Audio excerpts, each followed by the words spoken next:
If I were to walk past you on the street today, I might see a smile.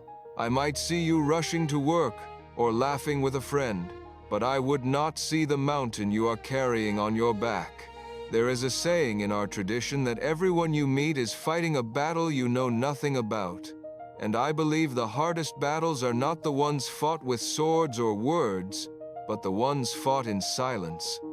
The anxiety that wakes you up at 3 a.m., the grief that sits heavy in your chest while you pretend everything is fine, the fear that you are not enough.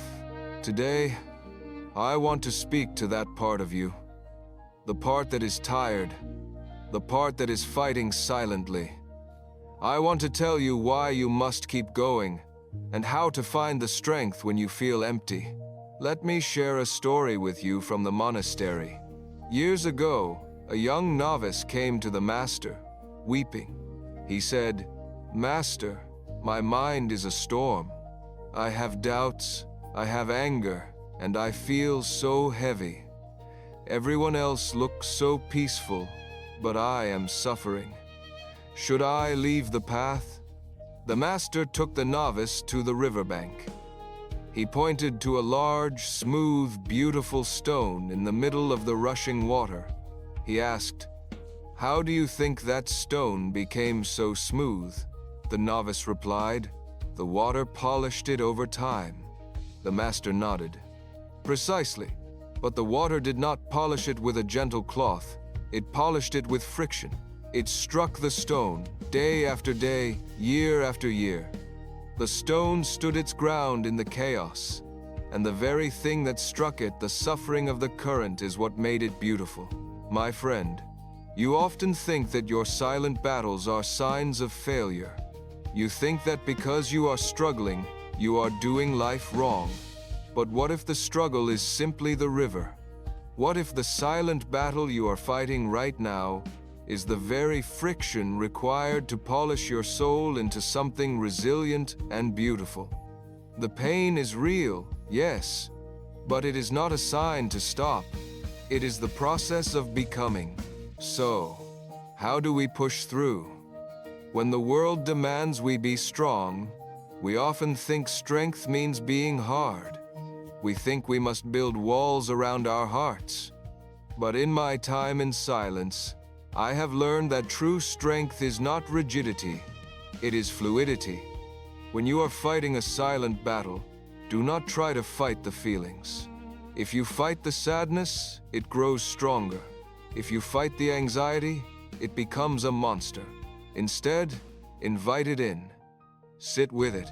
I want you to imagine you are the sky. Your silent battles, the fear, the pain, they are just clouds passing through. Sometimes the clouds are dark and stormy, and they cover the sun completely. It feels like the light is gone forever. But the sky never disappears. The sky does not fight the storm. It holds space for it, knowing it will pass. Pushing through doesn't mean sprinting to the finish line. Sometimes, pushing through looks like simply brushing your teeth today.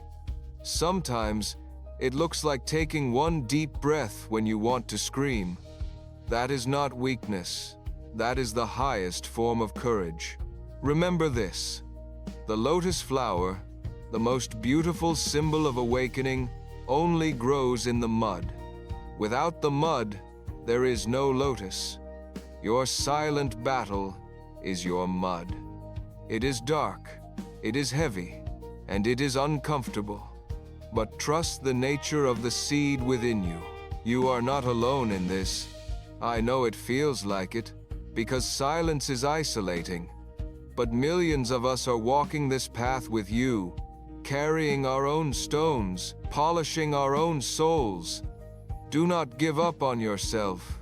Be patient with your heart. The storm will break, and you will see that you have not been buried. You have been planted.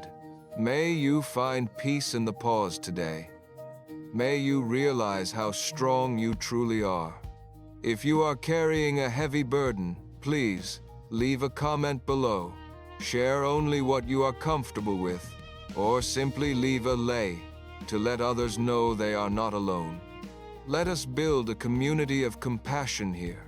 Don't forget to subscribe if you wish to join us for more moments of reflection. Until next time, breathe deep.